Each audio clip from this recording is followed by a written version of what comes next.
Hey guys, welcome to my channel. My name is Tony, and in this video I'm going to show you how to do an oil change on a 99 to 04 Jeep Grand Cherokee with a 4.0 motor in it.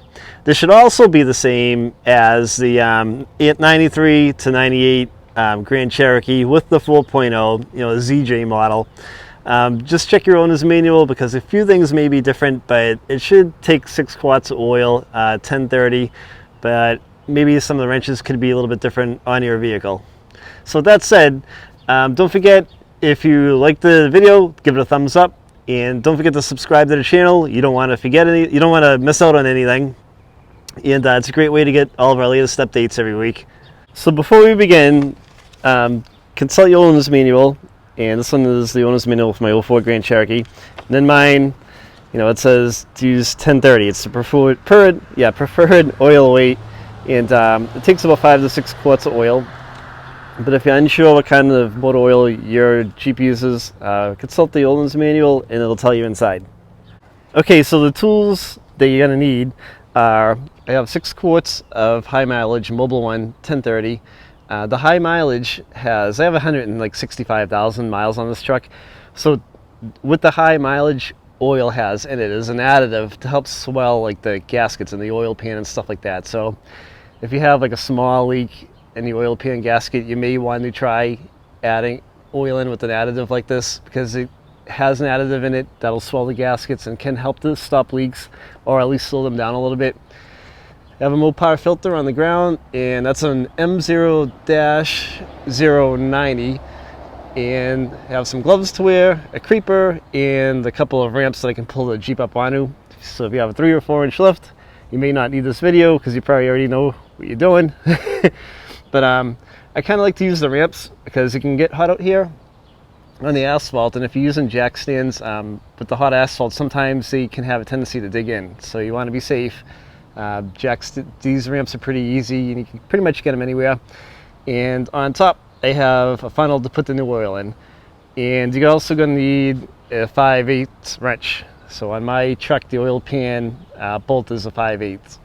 So let's pull the truck up on some ramps and we'll begin. Oh yeah, one last thing before you begin, you should do this when the engine's a little bit warm. You want to be careful, you don't want to get burnt by hot oil, but if the engine's at least a little bit warm, the oil will come out a lot easier, and it'll flow out of the engine easier, and it'll get most of it out of there. You're also going to need an oil pan. I forgot to put that in with the added tools, but I got to go run to my garage right now and get my drain pan. Also, an oil filter wrench, such as this one, will help to remove the old oil filter if it's kind of stubborn and maybe stuck to the engine block a little bit. This would get it off a little bit easier. You can get that at any auto parts store. Alright, so when you're loading your vehicle up on ramps, line up the front wheels, and we'll pull it on. Let's go.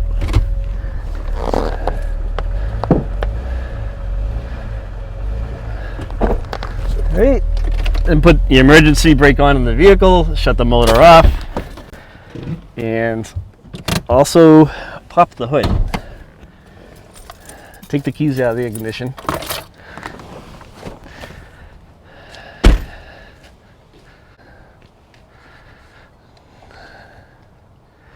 Alright, so before we begin, let's open the hood and let's undo the oil fill cap.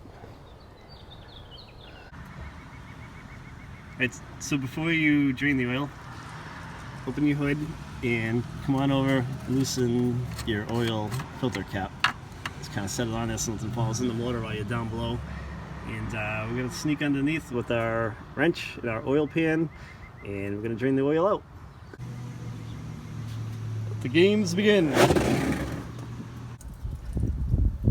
Okay, so you're going to worm your way under your truck and put your oil catch band in place and crack your oil pan bolt, and it should crack pretty easily for you.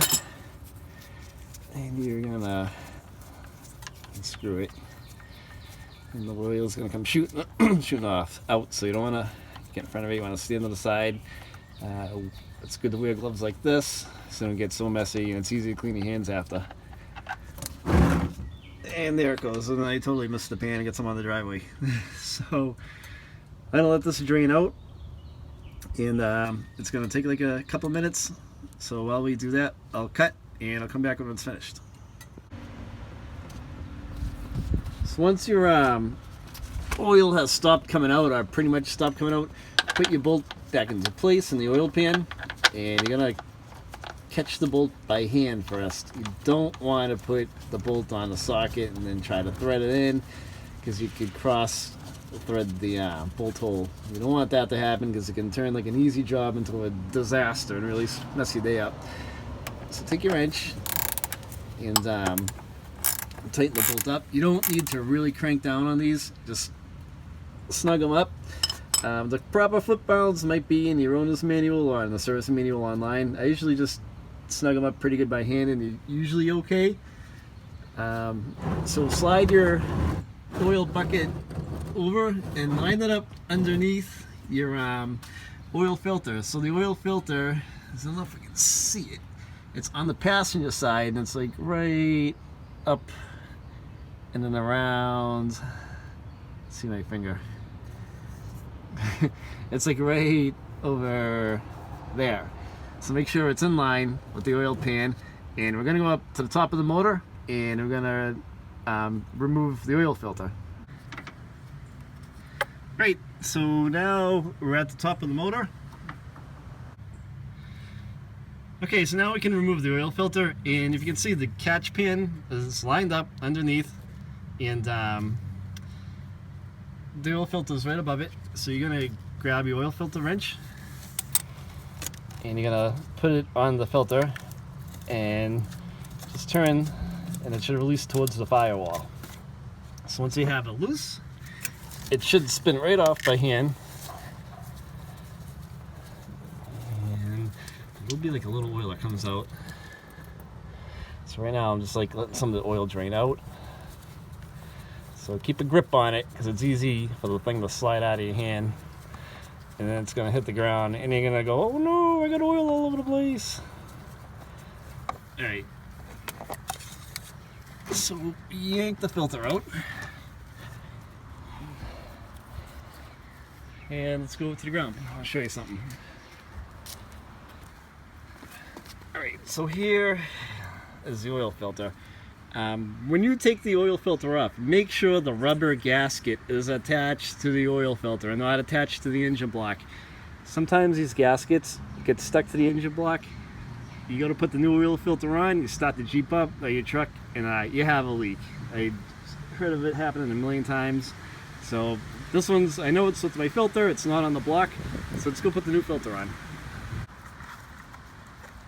This is pretty important. When you get the new filter, like I said earlier in the video, this is an MO-090. This should fit your 4-liter, your 4.0 6-cylinder engine block. And so what you're gonna do is, here is the new filter with the gasket on it. So get the catch pan, take your finger, put a little bit of oil like that on your finger, come over to your new filter, and put a light coat of oil on the filter gasket. What this will do is it'll help to prevent the rubber gasket on the filter from sticking to the engine block when you do your next oil change. It'll come off a little bit easier. It's kind of an old mechanic's trick. So let's go install this on the block. Right, so come back over to the passenger side with the new oil filter, and you're going to catch the threads by hand. Kind of line it up. There's like a little nipple that'll stick off out in there from your engine, and spin it tight, and then hand tighten it to the engine block. Don't use the wrench to crank down on it. Hand tightening it is the easiest way. It's the best way. You don't need to crank down on these. So my new filter's in place. Now let's fill it up with some motor oil. So remove your oil filler cap and set it up there, and get a funnel. Make sure your funnel is clean, it doesn't have any sand in it or anything. If it does, take a clean paper towel and wipe out the inside and put your funnel in place. And now we can fill the motor up with fresh engine oil. Alright, so now you can fill up the engine with fresh oil, and I've done this so many oil changes on this truck. I know that these motors take 5 to 6 quarts. I can usually put 6 in, and it's not a problem. So hold your filler, your funnel, and slowly add the fresh motor oil in.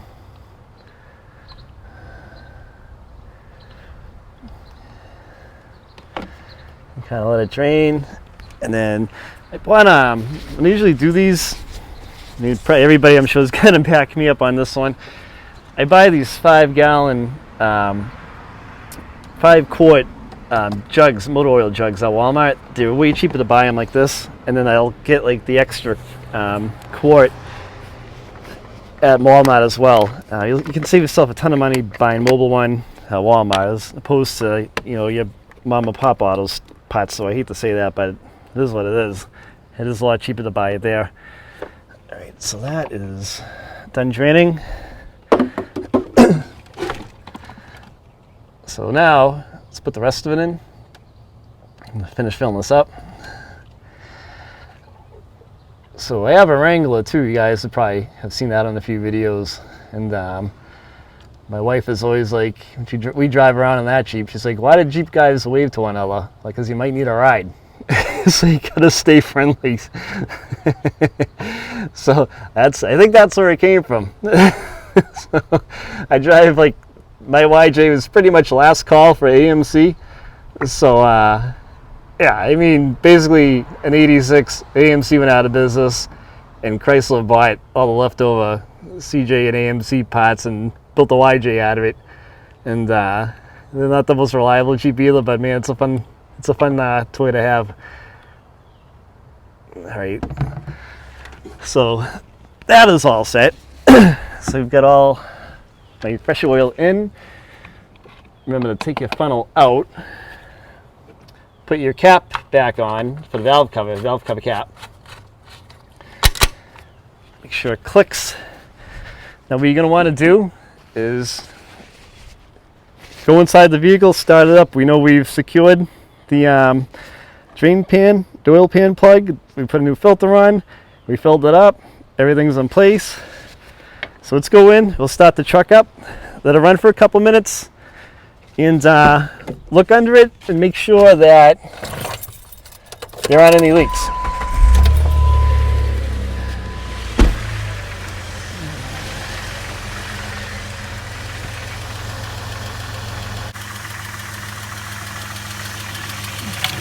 Alright, so now oil got on the ground. There's a little bit of water from the AC, but it's not motor oil. So there aren't any leaks. Now let's go back up and we'll check the oil level. We'll put the truck on the ground first, and we're going to check the oil level in the motor. Okay, so your dipstick for the motor oil level is right here. So you pull it out and get like a paper towel or something, and we're going to wipe this off.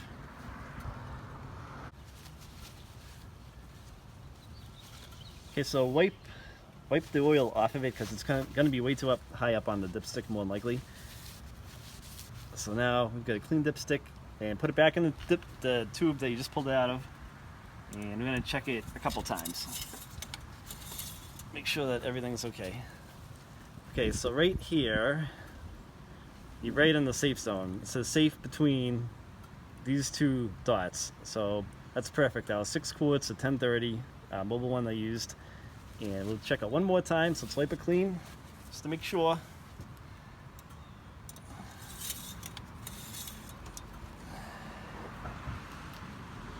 And yep, it's still there, nothing's changed. So we're good, we're all set. There weren't any leaks. Engine oil is up to the safe level. So that's what you need to do.